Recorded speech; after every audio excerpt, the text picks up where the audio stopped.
मैं निकला था अपने घर से।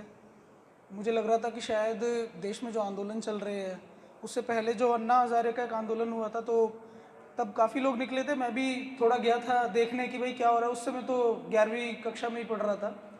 तो उस समय ये लग रहा था कि शायद देश में से भ्रष्टाचार जब ख़त्म हो जाएगा तो देश एक बहुत सुंदर जगह होगी रहने के लिए। तो भ्रष्टाचार देखा, आंदोलन खत्म हो गया, सब लोग अपने अपने घर चले गए, कुछ फर्क नहीं पड़ा। देखने में पहले भी चीज़ें वैसी चल रही थी, बाद में हम निकले तो तब भी वैसी चल रही थी। कुछ समझ सा नहीं आया कि भाई कुछ परिवर्तन हो गया है। फिर बाद में जब ये चीज़ देखी कि भाई असलियत में ये जो सरकार बैठी हुई है, इनके हाथ में ही कुछ नहीं है। जब हम बैंकों का मायाजाल जो एक किताब है, इस किताब के बारे में तो बाद में लिखी गई, लेकिन एक पहले प्रेजेंटेशन थी पूरी। तो इस प्रेजेंटेशन से ये समझ आया कि भाई कोई भी जो देश है या कोई भी जो एक सभ्यता है दुनिया के अंदर, कभी भी कितने भी हज़ारों सालों से आप पहले से ले लो या आज की ले लो, उस सभ्यता के मूल में एक अर्थव्यवस्था होती है। वो अर्थव्यवस्था ये निर्धारित करती है कि कौन आदमी क्या खाएगा, क्या पहनेगा या नहीं भी पहनेगा, नंगा घूमेगा, या भाई एक टाइम की रोटी खाएगा या 3 टाइम का भोजन करेगा।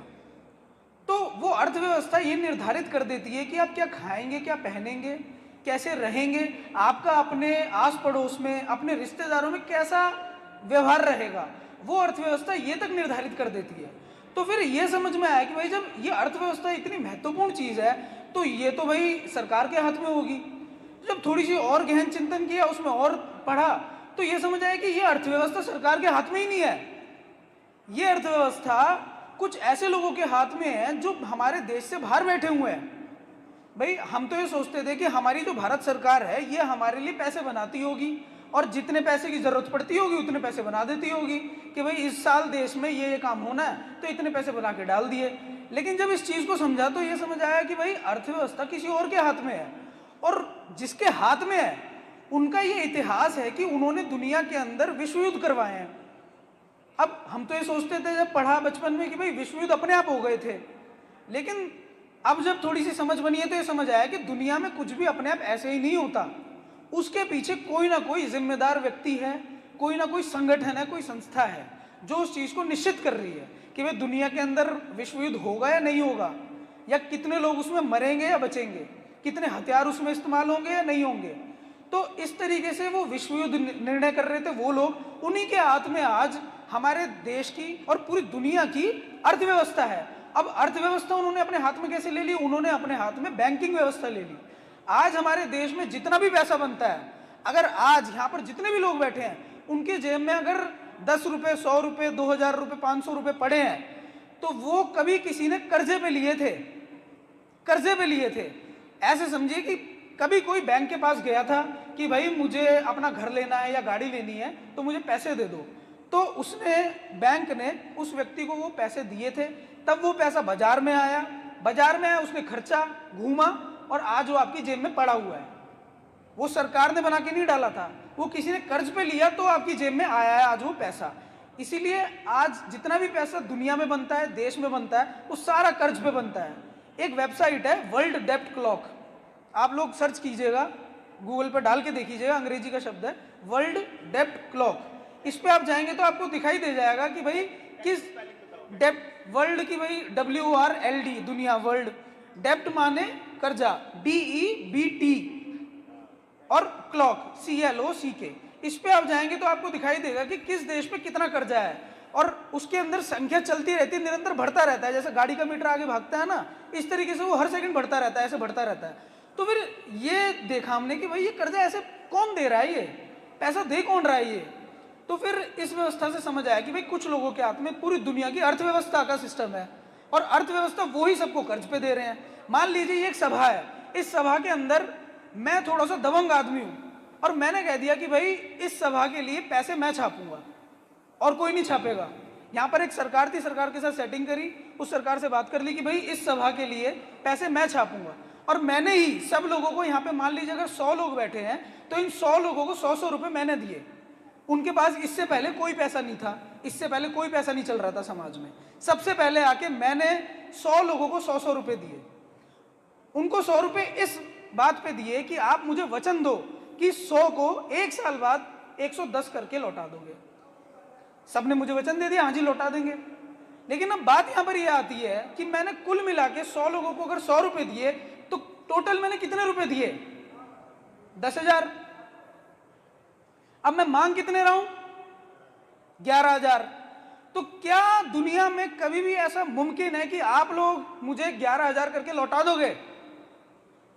भाई जब मैंने दिए ही 10,000 है और उस 10,000 पे मेरे साइन है, मेरे हस्ताक्षर है, मेरे हस्ताक्षर हैं। आप कहीं जाली नहीं बना सकते। अगर जाली बनाए तो पुलिस है मेरे पास, पकड़वा दूंगा। मेरे हस्ताक्षर के मुझे 11,000 रुपए वापस चाहिए। अब आप दे तो पाओगे नहीं, मैं जानता हूं कभी नहीं दे पाओगे। फिर आपके बीच में चालू होगी एक चीज जिसे आज बोलते हैं कंपटीशन। कंपटीशन चालू होगा, जिसे आजकल कहते हैं ना भाई कंपटीशन बहुत है, प्रतिस्पर्धा बहुत है, कट थ्रोट कंपटीशन है, गला काट कंपटीशन है। वो आपके बीच में चालू होगा। आप बोलोगे यार मुझे भी अपने 100 का 110 करना है, वो बोलेगा मुझे भी अपने 100 का 110 करना है। दिन रात आप खटोगे अपने 100 का 110 करने के लिए। सुबह घर से 7 बजे निकलोगे, रात को घर में 9 बजे आके घुसोगे अपने 100 का 110 करने के लिए। ना बच्चों के लिए आपके पास समय है, ना समाज के लिए समय है, ना इस चीज के लिए समय बचेगा कि ये हमें इस व्यवस्था में डाल किसने दिया। ये सोचने के लिए भी आपके पास समय नहीं बचेगा, मैंने आपका सारा समय छीन लिया। तो ये जो 100 का 110 करने में आप जहां शुरू हुए, यहां से होता है कंपटीशन की शुरुआत। इसी से समाज की सारी दिक्कतें जाएं, चाहे वो नौकरी हो, चाहे वो बेरोजगारी हो, चाहे वो भुखमरी हो, चाहे वो किसी के पास पहनने को कपड़े ना हो। हर चीज के मूल में एक अर्थव्यवस्था है जो ये निर्धारित कर रही है कि कौन आदमी क्या खाएगा, कौन आदमी क्या पिएगा, कौन आदमी नग्न रहेगा या उसको वस्त्र मिलेंगे। तो इस व्यवस्था को अर्थव्यवस्था ने निश्चित कर दिया। एक अर्थव्यवस्था हमारे भारत की भी थी। जब अंग्रेज यहां पे आए उनसे पहले हमारे देश में एक अर्थव्यवस्था चल रही थी। उस अर्थव्यवस्था और इस अर्थव्यवस्था में बहुत अंतर था।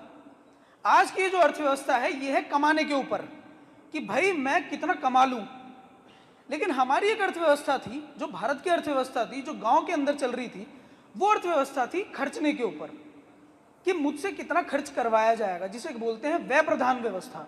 आज की अर्थव्यवस्था है आय प्रधान, कि मैं कितना कमा लूं। जब पूरा समाज कमाने में लग जाता है ना, तो किसी के पास कुछ नहीं बचता। सब अपना 110 करने में लगे हैं, मैं तुझसे छीन लूं, तू मुझसे छीन ले, तो किसी के पास कुछ नहीं बचता, समाज में दरिद्रता फैलती है। लेकिन एक हमारी अर्थव्यवस्था थी, भारतीय अर्थव्यवस्था, जो व्यय प्रधान थी, जो देने के लिए थी। अगर आप हमारे देखो, हमारे पूर्वजों ने गांवों का निर्माण किया था, हमारे पूर्वजों ने कभी भी शहरों का निर्माण नहीं किया था। इसलिए आज भी आप देखते हैं कि भारत गांवों का ही देश है। आज भी, इतने साल बाद भी, क्यों हमारे लोगों ने शहर नहीं बनाए? क्यों हमारे लोगों ने लंबी लंबी बिल्डिंगें नहीं बनाई रहने के लिए, लोगों के लिए? भाई उनके पास इंजीनियरिंग पूरी थी। आप दिल्ली में देखो, कुतुब मीनार बना हुआ है, तो एक मकान के ऊपर एक मकान बनाना जानते थे, बहुत बड़ी बड़ी बिल्डिंग बनाना जानते थे, बहुत बड़े बड़े मंदिर बने हुए हैं पुराने। लेकिन उन्होंने कभी भी रहने के लिए, लोगों के लिए इस तरीके से घर नहीं बनाए, और कभी भी शहर नहीं बनाए। क्यों नहीं बनाए? क्योंकि वो लोग जानते थे जो शहर की व्यवस्था है ये अपने आप में एक आसुरी व्यवस्था है, ये राक्षसी व्यवस्था है, जो कि कई हजार गांवों को खत्म करके बनती है, एक नदी को नष्ट करके बनती है। आज जितने भी बड़े बड़े शहर हैं, वहां से जो भी नदी गुजर रही है, वो नदी मर चुकी है। दिल्ली के अंदर यमुना नदी है, वो पूरी मर चुकी है नदी। उसी तरीके, इसलिए हमारे लोगों ने कभी भी शहरों का निर्माण नहीं किया, गांवों का निर्माण किया। उस गांव के अंदर एक ऐसी अर्थव्यवस्था का निर्माण किया जो व्यय प्रधान थी, देने के लिए बनाई गई थी। और उस अर्थव्यवस्था में गांव खाता था, पूरा गांव खाता था। इसीलिए हमारे यहाँ पे ये बात चलती थी कि अतिथि देवो भव। जिस समाज के पास खाने पीने की कोई कमी नहीं होती, उसी समाज में इसी तरीके की कहावतें बनती हैं, अतिथि देवो भव। अंग्रेजों के यहाँ क्यों नहीं बन गई? खाने को ही कुछ नहीं था, जो मिलता था दूसरे का छीन लेते थे। उनके यहाँ ये नहीं बनी व्यवस्था। हमारे यहाँ ये व्यवस्था बनी कि मेहमान आएगा तो खा के जाएगा। ये जो चाय पानी का सिस्टम चल गया, ये तो आज चल गया है कि मेहमान आया तो चाय पिला के भेज दिया। आज से कुछ समय पहले तक, 20 साल पहले तक, 15 साल पहले तक ये व्यवस्था थी, घर में मेहमान आया तो खा के ही जाएगा। तो ये खिला कौन रहा है? किसके अंदर क्षमता है खिलाने की? उसके अंदर क्षमता है जिसके पास अपने खाने के लिए भरपूर है। तो ये जो व्यवस्था बनाई गई थी, ये बनाई गई थी व्यय प्रधान व्यवस्था, जिसके अंदर हम देने के लिए बनाते थे चीजें। गांव के अंदर हमारे 18 कारीगर हुआ करते थे। भाई कुम्हार है, सुनार है, बढ़ई है, चर्मकार है, सुथार है। आज लोगों ने इसे जाति का नाम दिया है, लेकिन किसी समय पे ये थी ज्ञातियां। कौन किस चीज का ज्ञाता है? भाई मैं अगर सुनारी जानता हूं, या मैं अगर लोहारी जानता हूं, या मैं कुम्हारी जानता हूं, तो मैं उसका ज्ञाता हूं, मैं उसका जानकार हूं। तो जितनी हमारी ज्ञातियां थी, इसका मतलब आप ये समझिए जितनी ज्ञातियां थी उतना रोजगार था गांव के अंदर, उतना रोजगार था। आज आप जो सुनते हैं कि भाई ये कभी ये लोग लोहार थे, तो इसका मतलब आप ये समझिए उसको रोजगार था, 100% रोजगार था उस गांव की व्यवस्था के अंदर जितनी हमारी ज्ञातियां थी। तो वो जो 18 हमारी ज्ञातियां हुआ करती थी, उनका एक एक्सचेंज का बहुत सुंदर सिस्टम बनाया गया था, जिसके अंदर लोग देने के लिए अपना सामान बनाते थे। उसे हम बार्टर सिस्टम नहीं कहेंगे, उसे हम वो दूसरा सिस्टम था जिसके अंदर पैसा भी नहीं चलता था। हमारे समाज के अंदर पैसा नहीं चलवाया गया था, हमारे समाज के अंदर देने के लिए व्यवस्थाएं बनाई गई थी। वो एक बहुत लंबा विषय है, लेकिन बात यह है कि हमारे पूर्वजों ने एक चीज़ देखी कि भाई अगर ये व्यवस्थाएं चलनी है और निरंतर कई हजार साल तक चलनी है, तो इनको चलाए रखने के लिए कुछ ऐसे लोगों को गांव में से निकाल के हमेशा रखना पड़ेगा जो लोग इस व्यवस्था को देखते रहें कि भाई ये ऐसी ही चलती रहे। तो उसके लिए हमारे लोगों ने बहुत सारे ऐसे लोग थे जिनको दान के ऊपर पाला था कि भैया आप दान लेके ही खाएंगे, आप अपने पेट के लिए नहीं कमाएंगे, आप दान लेके समाज की व्यवस्थाओं के ऊपर चिंतन करेंगे। तो आज से लगभग 2500 साल पहले शंकराचार्य हुए। शंकराचार्य ने पूरे देश को घूमा और उसके बाद व्यवस्थाएं देखी, फिर उन्होंने एक सिस्टम बनाया कि भाई अगर ये व्यवस्थाएं ऐसी की ऐसी चलती रहें अगले आने वाले 2000 साल 3000 साल तक, तो उसके लिए उन्होंने एक सिस्टम बनाया। सिस्टम क्या बनाया शंकराचार्य ने? शंकराचार्य ने एक सिस्टम बनाया कि भाई 20 गांव हैं अगर, तो 20 गांव पे एक सन्यासी को निकाला, एक सन्यासी को निकाला। सन्यासी को क्यों निकाला? क्योंकि भाई उस समय बाइक वाइक तो थी नहीं, गाड़ी तो थी नहीं, तो अगर एक सन्यासी को 20 गांव में घूमना है, देखना है, तो उसके लिए तो उसे सन्यासी ही बनना पड़ेगा। क्योंकि अगर अपने घर में नहीं रह सकता, अपनी धर्मपत्नी को समय नहीं दे सकता, तो विवाह का कोई मतलब नहीं है। फिर आज कोई अपनी धर्मपत्नी को समय नहीं दे पा रहे हैं, लोग दिन भर नौकरियों में रहते हैं, विदेश में रहते हैं, तो हमारे यहाँ ये मानना था भाई जो व्यक्ति अपने परिवार को समय नहीं दे पा रहा उसको विवाह करने का कोई मतलब नहीं है। तो उसके लिए उन्होंने सन्यासी निकाले कि भाई 20 गांव के ऊपर एक सन्यासी निकाला जाएगा जो उन 20 गांव की व्यवस्थाओं को बस देखेगा कि भाई गांव में क्या व्यवस्था चल रही है, क्या कोई ऐसा व्यक्ति तो नहीं है जो दुनिया के अंदर शासन करने वाला है, उसका न्यू वर्ल्ड ऑर्डर जैसी व्यवस्था गांव के अंदर आ गई है। तो जो व्यक्ति निरंतर रोजगार में नहीं रहता वो दूर से रह के देख सकता है चीज़ों को। जैसे हम लोग हैं यहाँ पे, हम लोग बाहर से इस व्यवस्था को देख पा रहे हैं इसलिए यहाँ पे बैठे हुए हैं। तो ऐसे व्यक्ति को एक 20 गांव के ऊपर एक सन्यासी को निकाला शंकराचार्य ने। ऐसे 20 सन्यासियों के ऊपर एक पीठ का निर्माण, मठ का निर्माण किया।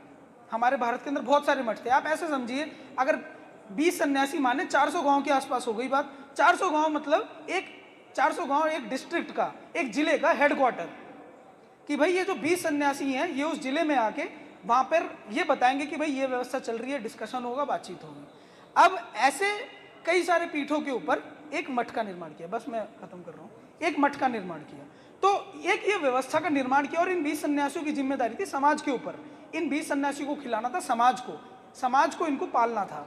तो आज वही स्थिति है भारत में। उनकी जिम्मेदारी उठाए कि भाई हम इसको पालेंगे और तू देश के लिए निकल, तू देश के लिए अपना पूरा समय दे, तुझे नौकरी करने की कोई जरूरत नहीं है, तुझे अपना पेट पालने की कोई जरूरत नहीं है, तुझे अगर देश में घूमना है तो हम तेरी जिम्मेदारी उठाएंगे।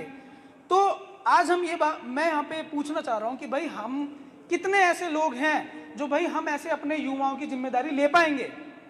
भाई कितने ऐसे गांव हैं? क्या एक जिला 2 नौजवानों की जिम्मेदारी नहीं ले सकता? क्या कि 2 नौजवान उस पूरे जिले की जिम्मेदारी लेंगे और उस पूरे जिले में से लोगों को अपने साथ संगठित करेंगे ताकि एक बड़ी लड़ाई लड़ी जा सके? क्योंकि इस व्यवस्था के विरुद्ध ये एक बहुत संगठित व्यवस्था है। इन लोगों ने जो शासन किया है ये ऐसा ही नहीं है कि अपने आप होता चला गया, एक बहुत बड़ी व्यवस्था का निर्माण किया। उसके बाद आज वो व्यवस्था हमारे गांव-गांव तक पहुंच गई है, गांव-गांव में जहर पहुंच गया है, बच्चे जहर खा रहे हैं हमारे। तो उस व्यवस्था को तोड़ने के लिए, उसको टक्कर देने के लिए हमें अपनी एक व्यवस्था बनानी पड़ेगी और उस व्यवस्था को बनाने के लिए हमें ऐसे नौजवान निकालने पड़ेंगे जैसे भगत क्रांतिकारी की जरूरत है। पेशेवर, मतलब उसका पेशा ही क्रांति है, उसका और कोई पेशा नहीं है। तो वो पेशेवर क्रांतिकारी कैसे निकलेंगे? अगर वो अपने पेट की नौकरी करने चला गया तो वो करेगा क्या? फिर 9 से 5 की अगर नौकरी करेगा तो समाज के लिए समय कहाँ देगा? लोगों को संगठित कब करेगा? तो उसके लिए हमें पेशेवर क्रांतिकारी की जरूरत है। और आज जरूरत है कि समाज उन पेशेवर क्रांतिकारियों की जिम्मेदारी ले कि भाई हम पूरा जिला इन 2 लड़कों की जिम्मेदारी लेते हैं, इनको भूखा नहीं मरने देंगे। भले ही हम भूखे मर जाएं, भले ही हमें अपने 3 टाइम के भोजन में से 1 समय का भोजन कम करना पड़े, लेकिन ये लड़के जीवित रहेंगे क्योंकि ये देश के लिए निकले हुए हैं और ये हमारे समाज को खड़ा करेंगे एक बड़ी लड़ाई के लिए। तो आज उसकी आवश्यकता है। हमें वो व्यवस्था समझनी पड़ेगी कि हमारे पूर्वजों ने कैसे व्यवस्थाएं बनाई थी समाज को वैसा ही रखने के लिए जैसा वो चलता रहे, प्रकृति को वैसा ही संयोजित रखने के लिए जैसी वो है हज़ारों सालों से, लाखों सालों से, उसके लिए व्यवस्थाएं बनाई थी। आज ज़रूरत है वो व्यवस्था बनाने की।